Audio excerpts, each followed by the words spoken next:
जय श्री कृष्ण। राधे राधे। आपका भक्ति कथा चैनल पर स्वागत है। आपका दिन शुभ और मंगलमय हो। आज दिनांक है 19 फरवरी और दिन गुरुवार है। आज फागुन कृष्ण पक्ष की द्वितीया तिथि है। आज सूर्योदय का समय सुबह 6:56 और सूर्यास्त शाम 6:14 पर होगा। ब्रह्म मुहूर्त रहेगा सुबह 5:14 से सुबह 6:05 तक और अभिजीत मुहूर्त रहेगा दोपहर 12:13 से दोपहर 12:58 तक। वहीं राहु काल दोपहर में 2 बजे से लेकर दोपहर 3:25 तक रहेगा। आइए सुनते हैं फागुन मास कथा का आज का अध्याय। श्री सुखदेव जी कहते हैं, परीक्षित, देवताओं ने भगवान की स्तुति करते हुए भगवान से इस प्रकार कहा। देवताओं ने कहा, आपका वास्तविक स्वरूप समस्त मायामय पदार्थों से परे केवल है। जब आप उसी में अपनी माया को छिपा लेते हैं तब ऐसी कौन सी बात है जो आप में नहीं हो सकती। इसलिए आप साधारण पुरुषों के समान कर्ता भोक्ता भी हो सकते हैं और महापुरुषों के समान उदासीन भी। इसका कारण यह है कि न तो आप में कर्तृत्व भोक्तृत्व है और न तो उदासीनता ही। आप तो दोनों से विलक्षण अनिर्वचनीय हैं। जैसे एक ही रस्सी का टुकड़ा भ्रांत पुरुषों को सर्प, माला, धारा आदि के रूप में प्रतीत होता है, किंतु जानकार को रस्सी के रूप में, वैसे ही आप भी भ्रांत बुद्धि वालों को कर्ता भोक्ता आदि अनेक रूपों में दिखते हैं और ज्ञानी को शुद्ध सच्चिदानंद के रूप में आप सभी की बुद्धि का अनुसरण करते हैं। विचार पूर्वक देखने से मालूम होता है कि आप ही समस्त वस्तुओं में वस्तुत्व के रूप से विराजमान हैं, सबके स्वामी हैं और संपूर्ण जगत के कारण ब्रह्म, प्रकृति आदि के भी कारण हैं। आप सबके अंतर्यामी अंतरात्मा हैं।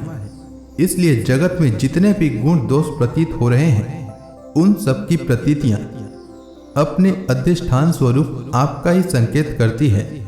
और श्रुतियों ने समस्त पदार्थों का निषेध करके अंत में निषेध की अवधि के रूप में केवल आपको ही शेष रखा है।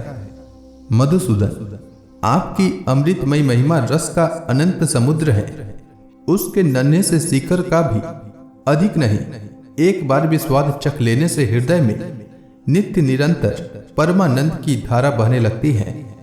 उसके कारण अब तक जगत में विषय भोगों के जितने भी लेस मात्र प्रतीति मात्र सुख का अनुभव हुआ है या परलोक आदि के विषय में सुना गया है, वह सब का सब जिन्होंने भुला दिया है। समस्त प्राणियों के परम प्रियतम, हितैषी, सुहृद और सर्वात्मा आप ऐश्वर्य निधि परमेश्वर में जो अपने मन को नित्य निरंतर लगाए रखते और आपके चिंतन का ही सुख लूटते रहते हैं, वे आपके अनन्य प्रेमी परम भक्त पुरुष ही अपने स्वार्थ और परमार्थ में निपुण हैं। मधुसूदन, आपके वे प्यारे और सुहृद भक्त जन भला आपके चरण कमलों का सेवन कैसे त्याग सकते हैं, जिससे जन्म मृत्यु रूप संसार के चक्र से सदा के लिए छुटकारा मिल जाता है। प्रभु, आप त्रिलोकी के आत्मा और आश्रय हैं। आपने अपने 3 पगों से सारे जगत को नाप लिया था और आप ही तीनों लोकों के संचालक हैं। आपकी महिमा त्रिलोकी का मन हरण करने वाली है। इसमें संदेह नहीं कि दैत्य, दानव आदि असुर भी आपकी ही विभूतियां हैं। तथापि यह उनकी उन्नति का समय नहीं है। यह सोचकर आप अपनी योग माया से देवता, मनुष्य, पशु, नृसिंह आदि मिश्रित और मत्स्य आदि जलचरों के रूप में अवतार ग्रहण करते और उनके अपराध के अनुसार उन्हें दंड देते हैं। दंडधारी प्रभु, यदि जचे तो आप उन्हीं असुरों के समान इस वृत्रासुर का भी नाश कर डालिए। भगवान, आप हमारे पिता, पितामह, सब कुछ हैं। हम आपके निज जन हैं और निरंतर आपके सामने सिर झुकाए रहते हैं। आपके चरण कमलों का ध्यान करते करते हमारा हृदय उन्हीं के प्रेम बंधन से बंध गया है। आपने हमारे सामने अपना दिव्य गुणों से युक्त साकार विग्रह प्रकट करके हमें अपनाया है। इसलिए प्रभु, हम आपसे यह प्रार्थना करते हैं कि आप अपनी दया भरी, विशद, सुंदर और शीतल मुस्कान युक्त चितवन से तथा अपने मुखार विंद से टपकते हुए मनोहर वाणी रूप सुमधुर सुधा बिंदु से हमारे हृदय का ताप शांत कीजिए, हमारे अंतर की जलन बुझाइए। प्रभु, जिस प्रकार अग्नि की ही अंशभूत चिंगारियां आदि अग्नि को प्रकाशित करने में असमर्थ हैं, वैसे ही हम भी आपको अपना कोई भी स्वार्थ परमार्थ निवेदन करने में असमर्थ हैं। आपसे भला कहना ही क्या है, क्योंकि आप संपूर्ण जगत की उत्पत्ति, स्थिति और लय करने वाली दिव्य माया के साथ विनोद करते रहते हैं तथा समस्त जीवों के अंतःकरण में ब्रह्म और अंतर्यामी के रूप में विराजमान रहते हैं। केवल इतना ही नहीं, उनके बाहर भी प्रकृति के रूप से आप ही विराजमान हैं। जगत में जितने भी देश, काल, शरीर और अवस्था आदि हैं, उनके उपादान और प्रकाशक के रूप में आप ही उनका अनुभव करते रहते हैं। आप सभी वृत्तियों के साक्षी हैं। आप आकाश के समान सर्वगत हैं, निर्लिप्त हैं। आप स्वयं पर ब्रह्म परमात्मा हैं। अतएव हम अपना अभिप्राय आपसे निवेदन करें, इसकी अपेक्षा न रखकर जिस अभिलाषा से हम लोग यहाँ आए हैं उसे पूर्ण कीजिए। आप अचिंत्य ऐश्वर्य संपन्न और जगत के परम गुरु हैं। हम आपके चरण कमलों की छत्र छाया में आए हैं, जो विविध पापों के फल स्वरूप जन्म मृत्यु रूप संसार में भटकने की थकावट को मिटाने वाली है। सर्वशक्तिमान श्री कृष्ण वृत्रासुर ने हमारे प्रभाव और अस्त्र शस्त्रों को तो निगल ही लिया है, अब वह तीनों लोकों को भी ग्रस रहा है। आप उसे मार डालिए। प्रभु, आप शुद्ध स्वरूप, हृदय स्थित शुद्ध ज्योतिर्मय आकाश, सबके साक्षी, अनादि, अनंत और उज्जवल कीर्ति संपन्न हैं।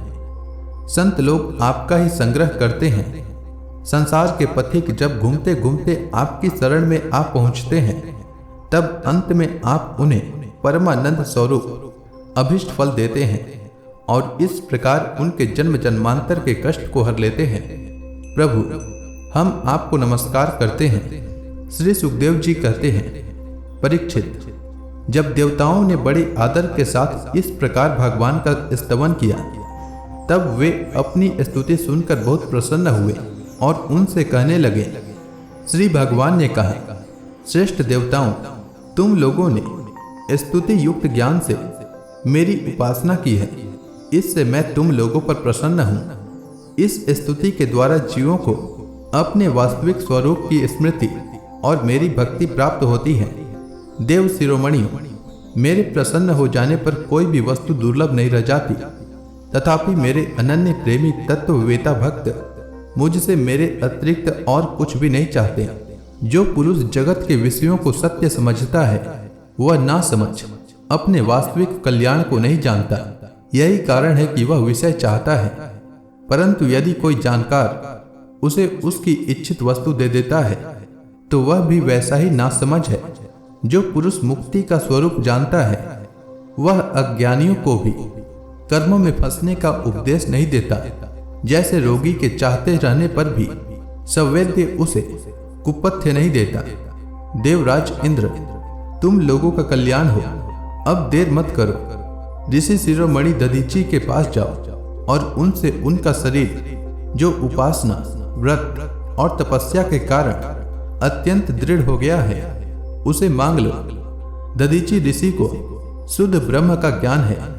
अश्विनी कुमारों को घोड़े के सिर से उपदेश करने के कारण उनका एक नाम अश्वशिर भी है। उनकी उपदेश की हुई आत्मविद्या के प्रभाव से ही दोनों अश्विनी कुमार जीवन मुक्त हो गए। अथर्ववेदी दधीची ऋषि ने ही पहले पहल मेरे स्वरूपभूत अभेद्य नारायण कवच का त्वष्टा को उपदेश किया था। त्वष्टा ने वही विश्व रूप को दिया और विश्व रूप से तुम्हें मिला। दधीची ऋषि धर्म के परम मर्मज्ञ हैं।